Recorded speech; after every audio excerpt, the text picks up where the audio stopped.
जमाना जब भी मुश्किलों में डाल देता है, तब परमात्मा हजार रास्ते निकाल देता है। एक पादरी अपने शिष्यों को उपदेश दे रहे थे कि यदि आपके मन में ईश्वर पर पूरा विश्वास है तो आप हर मुश्किल को पार कर जाएंगे। दुनिया की बड़ी से बड़ी रुकावट भी आपको रोक नहीं पाएगी। आप पानी पर चल जाएंगे, आग से भी गुजर जाएंगे। उनकी इस बात पे एक भोले भाले शिष्य ने पक्का भरोसा कर लिया और वो मन में ईश्वर पर पक्के विश्वास के साथ पानी पे चलने लगा। और उसके भरोसे में इतनी ताकत थी कि वो उस पानी में भी आराम से चल रहा था। सब शिष्यों ने जाके ये बात उस पादरी को बताई कि आपके उपदेश के चमत्कार से आपका ही शिष्य पानी पर चल रहा है। तो वो पादरी बड़ा ही खुश हो गया। वो सोचने लगा, जब मेरा शिष्य पानी पर चल सकता है तो मुझ में तो न जाने कितनी शक्ति होगी। और फिर उसने भी पानी पर चलने की कोशिश की, लेकिन जैसे ही उसने पानी में पैर रखा तो वो पादरी उस पानी में डूबने लग गया। सब शिष्य बड़े हैरान हो गए कि चेला गुरु से भी ज्यादा शक्तिशाली निकला। वो पादरी खुद भी हैरान था। तो उस पादरी ने अपने उस शिष्य से पूछा, तुम पानी पर कैसे चले? तो वो बोला, आप ही ने तो बताया था कि ईश्वर पर अगर पक्का भरोसा हो तो आपको कोई नहीं रोक सकता। दुनिया की कोई मुश्किल आपको नहीं रोक सकती। आप पानी पर भी चल जाएंगे और आग को भी पार कर जाएंगे।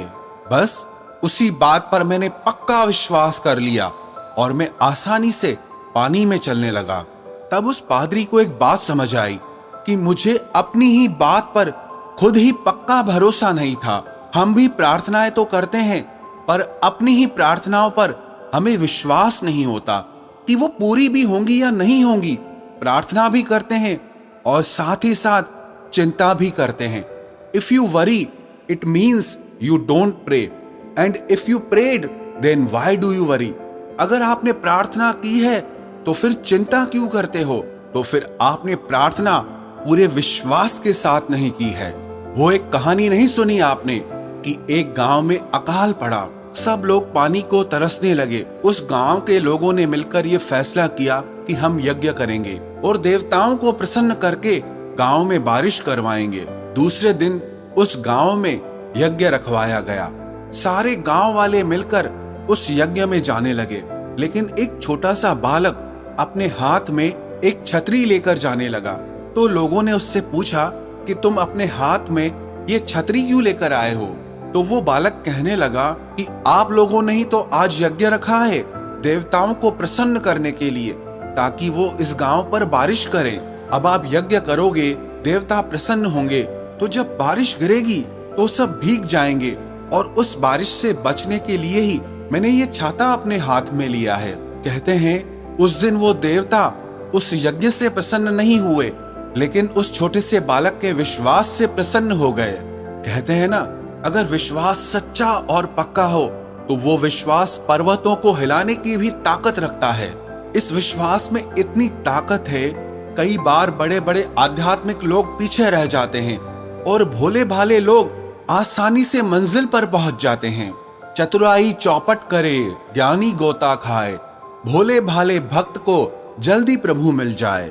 हम चाहे माने या ना माने, लेकिन ये पूरा अस्तित्व ईश्वर का ही रूप है। कई बार आपने भी अपनी जिंदगी में इस बात को अनुभव किया होगा, जब सब रास्ते बंद हो जाते हैं, जब जिंदगी में चारों तरफ से मुश्किलें आ जाती हैं, सब रास्ते बंद हो जाते हैं, हमारा बल, हमारी बुद्धि, हमारा धन, हमारी शक्ति कुछ भी काम नहीं कर पाते, तब पता नहीं कौन अचानक से आके आपकी मदद कर जाता है। वो परमात्मा किसी भी रंग, किसी भी रूप में आके आपको आपकी मुश्किलों से बाहर निकाल देता है, क्योंकि सब रंग, सब रूप उसी के ही हैं। श्रीमद् भगवद गीता के 11वें अध्याय में विश्व रूप योग में श्री कृष्ण ने अर्जुन को बताया कि हे अर्जुन, इस प्रकृति में जो भी श्रेष्ठ है वो सब तू ईश्वर का ही रूप जान। श्री कृष्ण बोले, हाथियों में ऐरावत ईश्वर ही है, घोड़ों में उच्चश्रवा घोड़ा भी ईश्वर का ही अंश है, देव गुरुओं में बृहस्पति ईश्वर का अंश है, दैत्यों के गुरुओं में शुक्राचार्य ईश्वर का अंश है। ये सूर्य, ये चंद्रमा, ये प्रकृति, ये सब ईश्वर का ही रूप है। उस परमात्मा को देखने के लिए कहीं जाने की जरूरत नहीं है। बस आप सच्चे दिल से जहां उसे महसूस करोगे, उसे सच्चे दिल से पुकारोगे, वो आपको वहीं दिखाई देगा। आपके माता पिता को भी उस ईश्वर का रूप ही बताया गया, और तो और आप भी उस ईश्वर की शक्ति से ही चल रहे हैं। आपके भीतर भी उस ईश्वर की शक्ति की जोत जल रही है। हम लोगों ने ना ईश्वर की बहुत गलत व्याख्या की है। वास्तविकता में ये पूरा अस्तित्व ही ईश्वर का रूप है। श्रीमद् भगवद गीता में श्री कृष्ण ने अर्जुन से कहा कि ये मनुष्य माने या ना माने, पर ईश्वर ने ही इस मनुष्य को, इस अस्तित्व को, इस ब्रह्मांड को धारण कर रखा है। हमारी हालत ना उस मछली जैसी है जो पानी में ही जीती है और पूछती है कि पानी कहाँ है। मैं नहीं मानती पानी को, जबकि वो उसी में पैदा होती है और उसी में अपनी पूरी जिंदगी निकाल देती है। पर वो पानी के इतने ज्यादा करीब है कि पता ही नहीं चलता कि मैं पानी में ही जी रही हूँ। अब वो पानी को ढूंढने जाएगी तो उसे पानी मिलता ही नहीं। हमारी भी यही कहानी है। हम इस प्रकृति रूप परमात्मा से ही जन्म लेते हैं और इसी में ही जीते हैं और इसी में ही लय हो जाते हैं। लेकिन फिर भी पूछते हैं कि कहाँ है ईश्वर? हमने तो कभी देखा ही नहीं, हम उसे मानते ही नहीं। लेकिन याद रखना, गलत कहते हैं कि तेरा पता नहीं, गलत कहते हैं कि तेरा पता नहीं। सच तो ये है कि तेरे ढूंढने की हद तक तुझे कोई ढूंढता नहीं। कबीर दास जी ने भी कहा है, मोको कहाँ ढूंढे रे बंदे, मैं तो तेरे पास में। ना तीरथ में, ना मूरत में, ना एकांत निवास में, ना मंदिर में, ना मस्जिद में, ना काबे कैलाश में। मोको कहाँ ढूंढे रे बंदे, मैं तो तेरे पास रे। ना में जप में, ना में तप में, ना में व्रत उपवास में, ना में क्रिया कर्म में रहता, ना ही योग संन्यास में। मोको कहाँ ढूंढे रे बंदे, मैं तो तेरे पास में। खोजी होए तो तुरंत मिल जाऊं, एक पल की ही तलाश में। कहे कबीर सुनो भई साधो, मैं तो हूँ विश्वास में। तो जहाँ विश्वास है, जहाँ भरोसा है, ईश्वर वहीं पर मिलते हैं, ईश्वर वहीं पर दिखते हैं। तो जब जिंदगी में सारे रास्ते बंद नजर आए, जब आप हिम्मत हार जाओ, कुछ समझ ही ना आए, आपकी ताकत भी काम ना आए, तो विश्वास रखना, वो ईश्वर आपकी हर मुश्किल को दूर करेंगे। वो आपके सारे बंद रास्तों को खोल देंगे, वो आपकी हर मुश्किल को आसान करेंगे।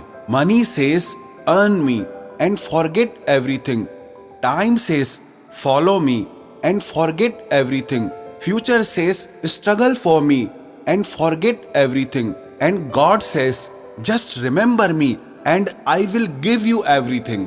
तो जब भी जिंदगी मुश्किलों से घेर ले तो हिम्मत मत हारना, मन में पक्का भरोसा रखना, विश्वास रखना कि वो परमात्मा, वो ईश्वर मेरे साथ है। जैसे हर मुश्किल से उन्होंने मुझे बाहर निकाला है, तो इस मुश्किल से भी वो मुझे जरूर बाहर निकालेंगे। Don't look around, you will be impressed. Don't look down, you will be depressed. Just look to God and you will be always blessed.